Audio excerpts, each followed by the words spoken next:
नमस्कार मित्रांनो, वृत्तांकन म्हणजे मागील आठवड्याच्या घडामोडी होय. मागील सप्ताहाचा आरसा होय. मित्रांनो, मागील आठवड्याचं वृत्तांकन आपण ममताला दिलं होतं. तर ममताने तिच्या अनुभवाच्या शिदोरीमध्ये चला तर मग आपण पाहूया काय साठवलं आहे, काय जमा केलं आहे तिने आपल्या अनुभवाच्या तिजोरीमध्ये. स्वतःच्या तोंडून आपल्याला सांगते. मी ममता. दिनांक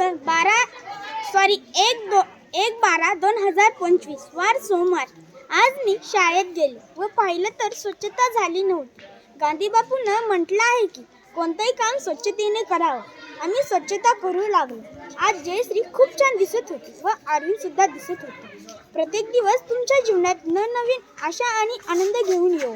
तुम्हाला वाढदिवसाच्या मनपूर्वक शुभेच्छा. दोघांनाही शुभेच्छा देऊ लागलो कारण त्यांचा आज वाढदिवस होता. दिनांक 2/12/2025 वार मंगळवार. एक दिवा दोन वात. शाळा माझी जीवनसाथी. आज मी लवकर शाळेत गेले. नंतर मी खेळू लागले. वसन आले व आज परिपाठामध्ये मला कोड हे फार आवडलं.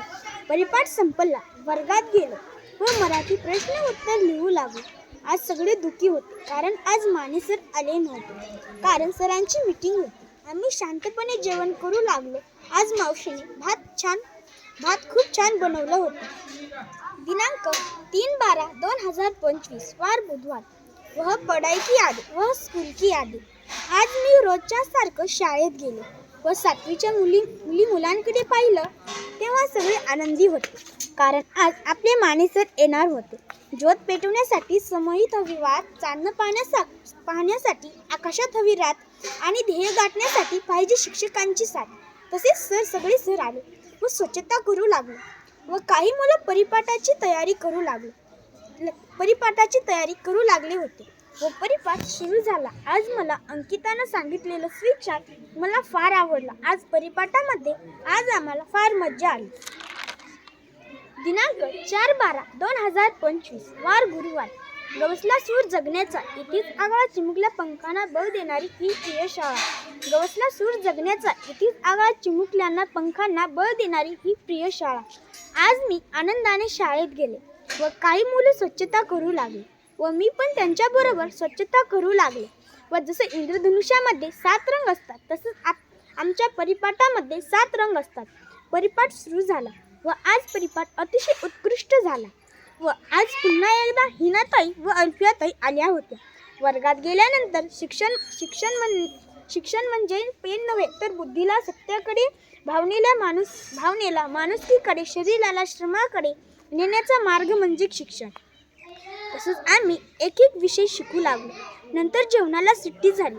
जेवण झाल्यानंतर आमचं ठरलं आहे की न खेळता न बागडता दुपारच्या वाचनाच्या आनंद सोहळ्यात बसायचं व बसलो. आम्ही आलो त्या पुस्तकातील कुंभांड ही कथा वाचू लागलो. अतिशय भन्नाट ती कथा होती. दिनांक 5/12/2025 वार शुक्रवार. आज मी नेहमीप्रमाणे शाळेत गेले व काही मुलं खेळू लागले. जसं आपल्याला नवीन शिकायला भेटतं तो म्हणजे परिपाठ. आज परिपाठ खूप छान झाला व वर्गात गेल्यानंतर म्हणतात ना, ज्याला खरंच कळतंय भावनाचं गांभीर्य तो चितारू शकतो कागदावरचं सौंदर्य. म्हणतात ना, ज्याला खरंच कळतंय भावनाचं गांभीर्य तो चितारू शकतो कागदावरचं सौंदर्य. तसंच ईश्वरी, साक्षी, खुशी यांचं भाषण घेण्यात आलं. आजचा दिवस फार मजेशीर गेला होता. दिनांक 6/12/2025 वार शनिवार. आज मी लवकर शाळेत गेले व पाठोपाठ करू लागले. तेवढ्यात सर आले व आज सागराचे पाणी कधी अटणार नाही, सूर्याचे तेज कधी मिटणार नाही. एकच काय 1000 जन्म झाले तरी बाबासाहेबांचे उपकार कधी फिटणार नाही. आज डॉक्टर बाबासाहेब आंबेडकर यांचा महापरिनिर्वाण दिन होता. त्यांचा कार्यक्रम झाला व छानशी कवायत सुद्धा घेण्यात आली. आज शनिवार आमचा आवडीचा होता. शनिवार म्हणजे दुपारची शाळा होती व नंतर काही वेळाने शाळा सुटली. धन्यवाद.